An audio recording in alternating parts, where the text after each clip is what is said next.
안녕하세요, 팬들입니다.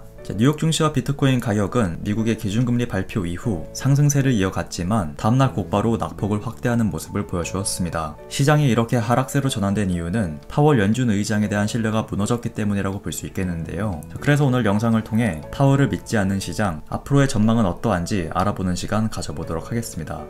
먼저 비트코인 가격은 미국의 기준금리가 0.75%, 전달 대비 50베이시스 포인트 인상되는 시장 예상치에 부합하는 결과가 나오면서 상승세를 이어갔습니다. 이 부분에 대해선 제가 지난 영상에서 알려드린 것처럼 금리 인상폭이 시장 예상치와 같거나 낮다면 비트코인 가격은 단기적으로 2-3% 정도 상승할 것이고, 시장 예상치보다 높다면 단기적으로 2-3% 정도 하락할 것이다 라고 말씀드렸기 때문에 어느 정도 예측이 가능했던 부분이겠죠. 그러나 다음날 바로 비트코인과 뉴욕 증시 모두 하락으로 전환되는 모습을 보여주었는데요. 이렇게 시장이 하락 전환된 이유로는 파월 연준 의장에 대한 신뢰가 무너졌기 때문이라고 평가해 볼 수 있습니다. 더 자세히 말씀드리면 파월 연준 의장이 다음 달인 6월 FOMC 때 미국의 기준금리를 75bp 인상하는 것에 동의하지 않는다 라는 식으로 얘기를 했지만, 시장 참여자들은 파월 의장의 이러한 발언을 믿지 않았고, 결국 다음 달 50베이시스 포인트가 아닌 75bp 인상 가능성이 시장에 선반영되면서 결국 증시와 암호화폐 시장 모두 하락으로 전환된 것이다 라고 해석해 볼 수 있습니다. 실제로 CME 페드 워치 사이트를 참고해 보면 거의 80%가 넘는 투자자들이 6월달 75bp 인상 가능성을 바라보고 있는데요. 이렇게 파월 연준 의장이 75베이시스 포인트 인상 가능성은 고려하고 있지 않다 라고 발언했음에도 불구하고 이 시장 참여자들이 파월의 발언을 믿지 않는 이유는 과거의 발언을 보면 알 수 있는데요. 여러분들도 기억하시겠지만 작년부터 파월 연준 의장은 인플레이션은 일시적이다 라고 계속해서 주장하면서 시장을 달래는 듯한 모습을 보여주었습니다. 그러나 파월 연준 의장의 예측과는 다르게 인플레는 쉽게 잡히지 않았고, 결국 인플레는 일시적이다 라는 주장을 철회하면서 매파적인 스탠스로 변한 적이 있었기 때문에 지금 투자자들은 이번에도 75bp 인상을 고려하고 있지 않다 라는 이 발언이 단기적으로 시장을 달래기 위한 속임수일 뿐, 실제 속마음은 75bp 인상을 바라보고 있는 것이 아닌가 라고 생각하고 있는 것입니다.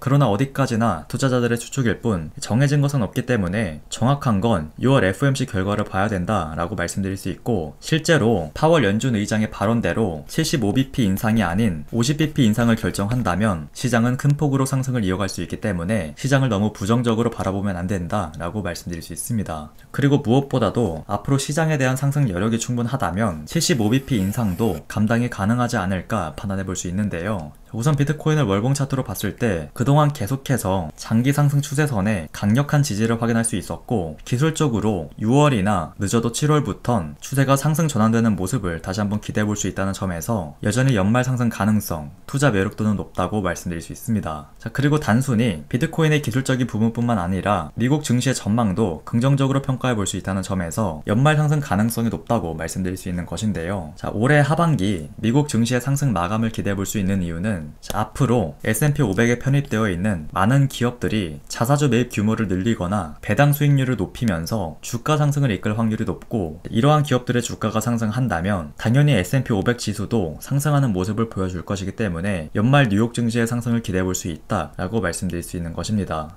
실제로 워렌 버핏의 버크셔 해서웨이는 올해 1분기 자사주 매입 내역을 공개했었고, 대표적으로 페이스북이었던 메타 플랫폼스도 자사주 매입 규모를 늘릴 것으로 전망되고 있죠. 그래서 올해 S&P 500 지수가 고점 대비 15% 하락하는 동안 버크셔 해서웨이의 주가는 자사주 매입 효과로 인해 오히려 상승하는 모습을 볼 수 있었습니다. 그렇기 때문에 자사주 매입 규모도 늘리고 배당 수익률을 높이는 기업이 증가하면서 올해 연말 S&P 500 지수는 4,500에서 4,700포인트까지 상승 여력이 있다라고 판단할 수 있는 것이고, 이러한 시장의 분위기가 암호화폐 시장에도 긍정적인 영향을 주면서 상승을 이끌어갈 확률이 높다라고 판단할 수 있는 것입니다. 그리고 달러 인덱스를 봤을 때 앞에서 말씀드린 6월달 75bp 인상 가능성이 선반영되면서 여전히 강세를 유지하고 있지만, 일봉 차트로 보면 하락 다이버전스가 발견됐을 뿐만 아니라 주봉 차트로 봤을 때도 과열 구간에 도달했기 때문에 하반기 달러의 약세, 비트코인의 강세를 기대해 볼 수 있는 것입니다.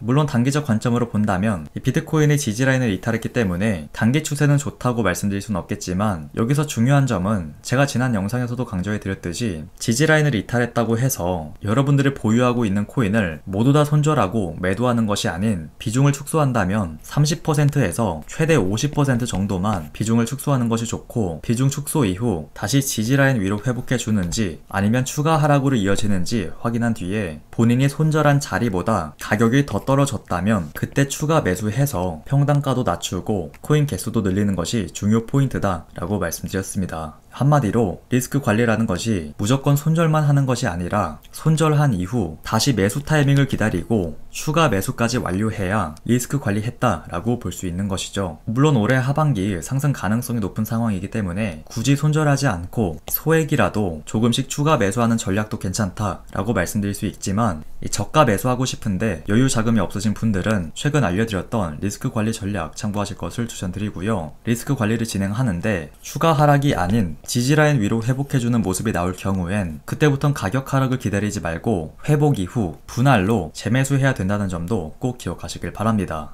그래서 결론은 신뢰도를 잃은 파월 연준 의장의 영향으로 인해 우려했던 대로 6월 FOMC까지 변동성 장세가 지속될 수 있겠지만 하반기 상승 가능성은 여전히 높다는 말씀 드리도록 하겠고요. 여러분들이 시간 투자를 늘린 만큼 투자 결과도 좋아진다는 점 꼭 기억하셨으면 좋겠습니다. 자, 오늘 제가 준비한 소식은 여기까지고요. 오늘 영상이 도움이 되셨다면 좋아요, 구독 한 번씩 부탁드립니다.